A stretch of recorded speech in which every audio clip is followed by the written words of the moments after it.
All right, for today's interview, I decided to bring in someone that I know who is not only one of my favorite human beings, but one of the funniest people that I know. He's been working in late night for decades, and now everything is being done remotely, and it's kind of his wheelhouse. So I brought in Aaron Bleyaert, or Blay, and Blay, this has kind of been a very interesting time for late night. Everything is now, as we say, online, and you've been doing it.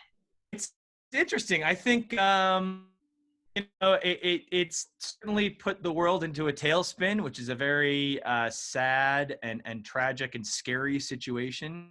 And so, I think that lucky to hopefully bring people some kind of joy or distraction or something to kind of focus on something other than the news, which is horrific and scary every night. So yeah, and honestly, just feel very lucky to continue to have a job and work and all those things. But I think it's really interesting because one of the first things that happened when people quarantining themselves are that they turn to Netflix and they turn to Instagram and they turn to all these platforms where we were already making stuff, which is great. And so I think that, I think we're learning as a culture that we are more interconnected than we thought before, and that's really cool. So it's really interesting, and it's been a really unique experience to try to figure out how we can still make things and reach people while we are all quarantined in our own houses. So it's an interesting challenge.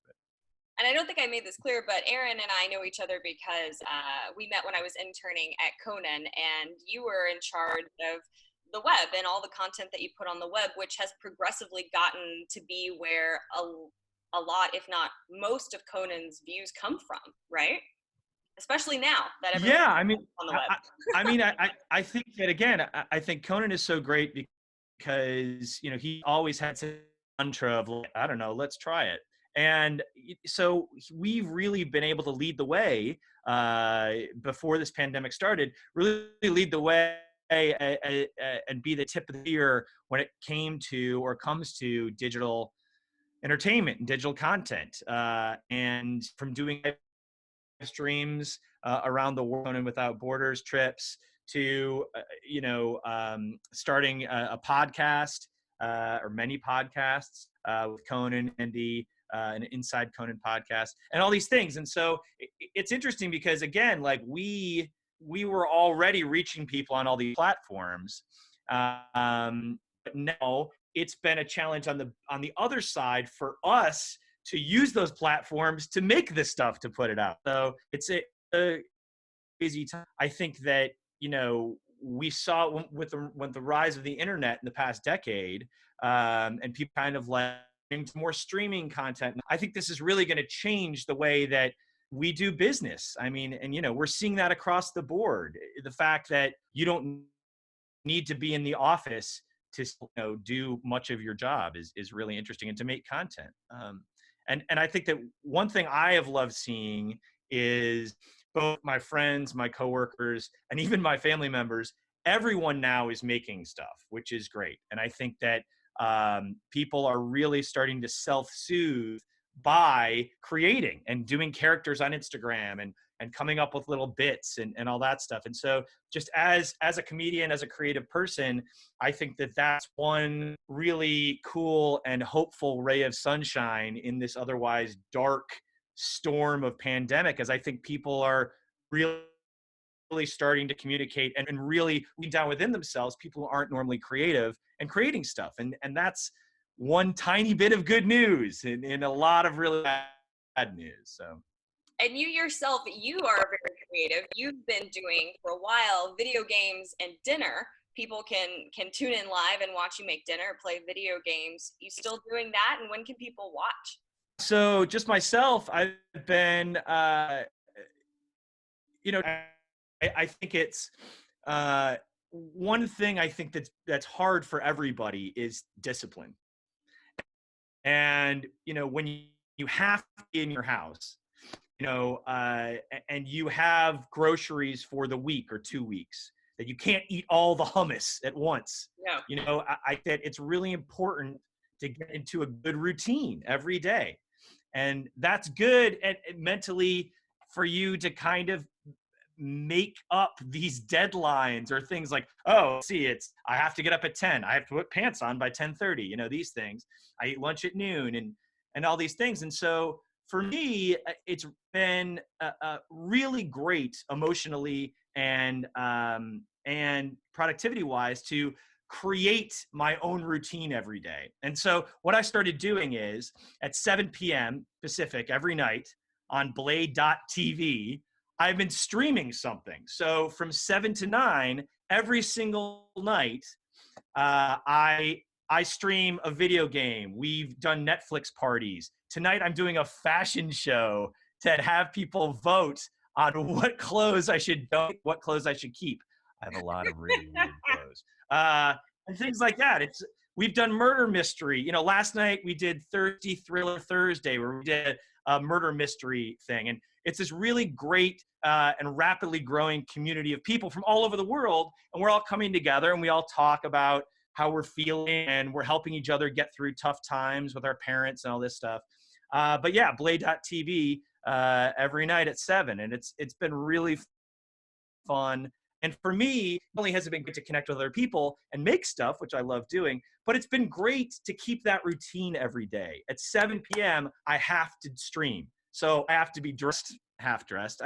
You only really need to dress for the way stuff, is what we're learning as a culture. Yeah, exactly.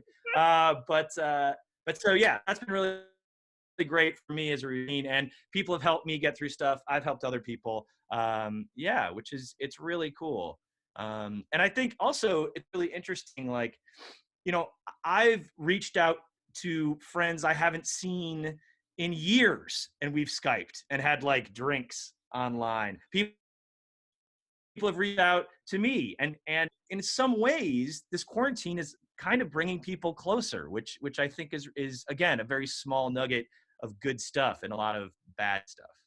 I definitely agree with you with the routine. I've started doing these interviews because it helps me feel like my hand is still in the game. I wake up and I'm like, I'm going to talk to someone at 10 a.m. or 11 a.m. I mean, like, edit a video, and it keeps me going, right? Yes. LA is a really interesting town because a lot of LA is built on service industry, and the service industry has been wildly disrupted by this. What is it like there right now? I mean, obviously here you can still get to-go things, there you can still get to-go things, but I imagine it's pretty ghostly. I haven't left my apartment in like 10 days. Really? But no, yeah. Yep. And that's because my mom is old, but in good health, thank goodness. And so, I want to do my part and take things very, very seriously for other people's, parents or grandparents. I think it's extremely important for us to take quarantine very seriously. One of the greatest pieces of advice I heard was to pretend like you already have it and you don't want it to give it to other people. So in that way, I'm healthy, thank goodness, but I've just pretended like I have it, which means staying inside. I only go outside into my little balcony area. If I have to do laundry, then, I'm, not touching any doorknobs with skin or anything, that stuff. So, so I know how LA is doing, other than the news and from what I can see out of my apartment. From what I hear, I think some people are taking it seriously, some aren't. And I really wish that more people were taking it seriously. Stay away from people. Wash your hands. Don't touch your face. It's important. This is very important. You have to follow Blair on Instagram because he does a very good check of don't touch your face, wash your hands, but he does it. Ryan Gosling and Leonardo DiCaprio in these really great movie scenes. Probably my favorite quarantine check is to see what you're doing. And there is another side of this, and it's definitely that so many people and businesses are struggling and they really don't know what's next. The longer this goes on, when everyone the longer it takes people to comply, the longer it will go on, the longer these businesses will be shut down and they will be suffering. The people who work for those businesses will be suffering. It's kind of that simple. Yeah. That's why everyone has to comply.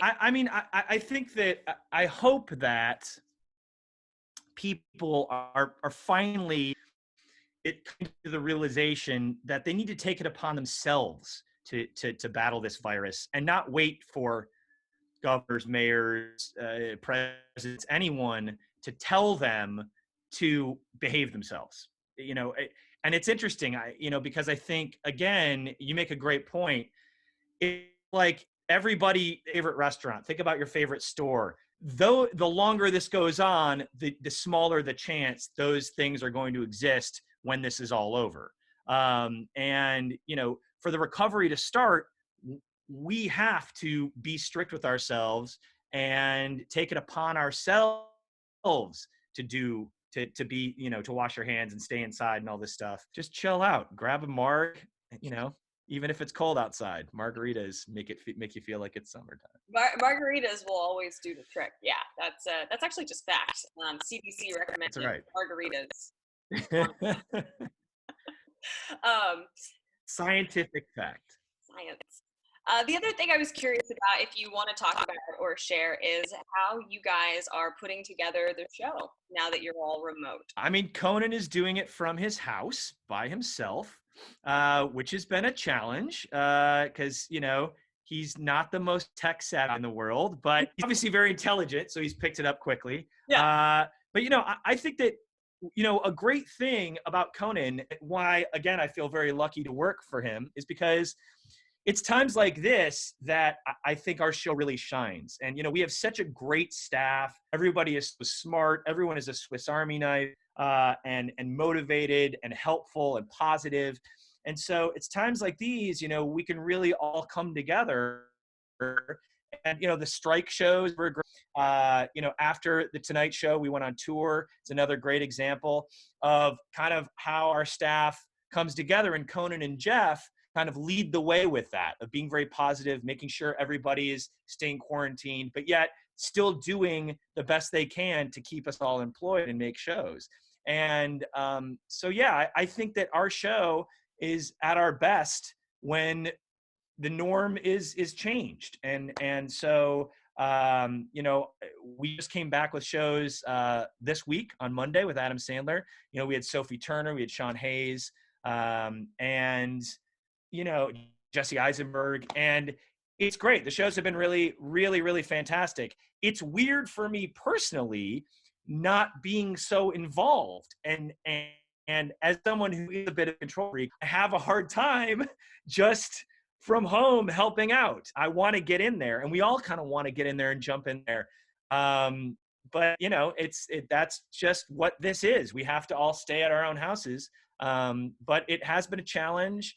I think, if you can call something during a pandemic fun, then you could call this fun. I'm so thankful that Conan just loves to make stuff, loves to work, loves the challenge of creating something where there are obstacles. And, many times, creativity, when you are given more obstacles, when you have to work within a certain constraint, that's when the juices really flow. Because everyone right now, when they're at home, is turning to artists, musicians, people who make stuff. That's how everybody's getting through this. And I hope in some small selfish way for my friends in the industry that this people kind of pay attention and in the future maybe can put some safeguards in place for people's jobs if something like this should happen, for God forbid, ever again. Is there anything else that you want to add or say while I have you here that we can chat about before I let you go? I think it's great you're doing this. This is fantastic. Putting your internet fame to work. This is not, you can't say this enough, but I think that the healthcare workers out there, everybody, working in the hospital, from the doctors to the people washing the sheets, are the real heroes. They're doing an amazing job, working tirelessly 20 hours a day, every single day. The virus doesn't stop. they're not stopping either, and do your part, and we'll get through this. It's a scary time. It's all going to work out eventually.